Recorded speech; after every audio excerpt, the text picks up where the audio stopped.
Over the past few days, while out canvassing, the issue time and again that people are concerned about is the debt that council are proposing to take on board over the next few years.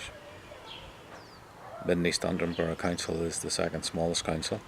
It has the second highest non-domestic rates, the third highest domestic rates, the second highest debt, and intends in the next few years to raise that debt level from its current £61 million to somewhere close to £125 million.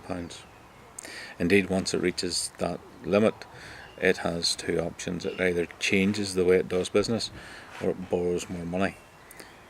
I certainly couldn't be confident that it wouldn't simply seek to borrow more money.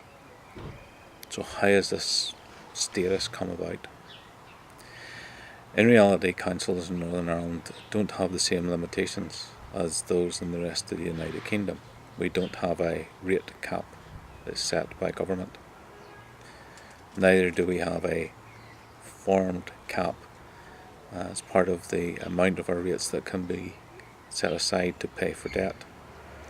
We currently pay 15% of your rates towards paying off the existing debt. Council in the next few years, to reach the £125 million at once, will raise that to 20%. Council, whenever it started, prioritised economic development, and rightly so. But there are many other issues that are high on our priority list. Health and well-being is important, the environment's important to everyone, and things like community safety. All of these will suffer. They're all revenue driven, they're all revenue requiring, and as the revenue is siphoned off to pay for debt, there will be less for the programmes and projects that matter most to people on the ground.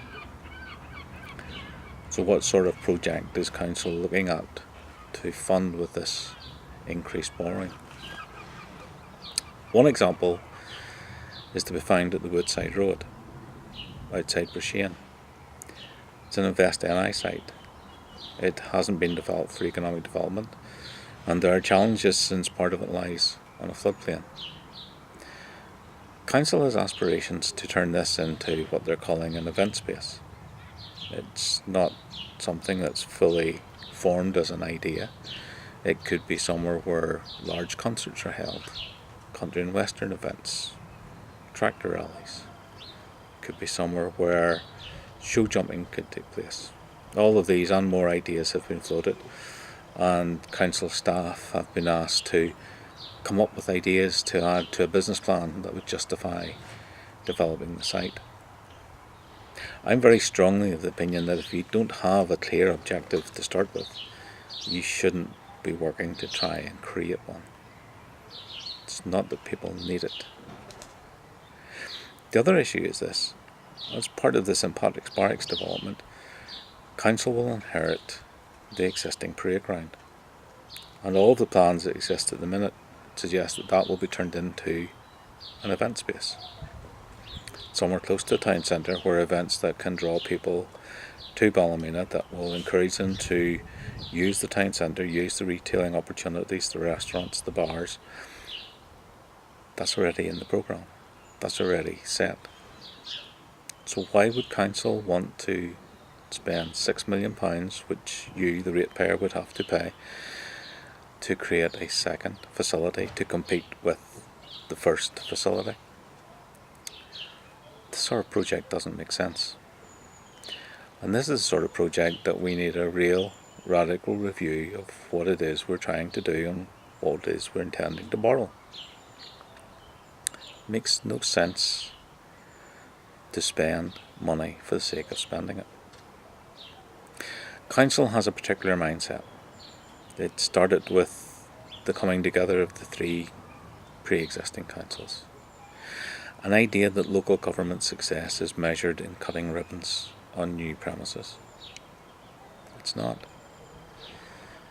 Council success is measured in many ways. The services that you deliver, the improvement in quality of life of our residents, and also not in cutting ribbons, but in cutting rates. Unless there's a significant change in the mindset of those that you elect,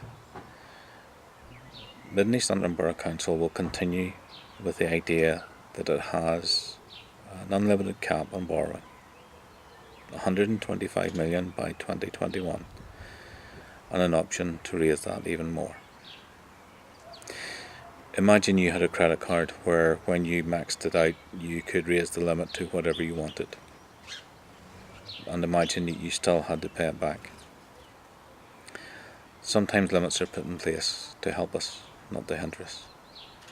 And in this case, in Mid and East Antrim, you the ratepayer have an opportunity to say, hold on, let's be sensible, let's think about what we're doing. On the 2nd of May, you get to make a choice. I'm quite committed to saying my return to the council will ensure that your voice for common sense is being heard.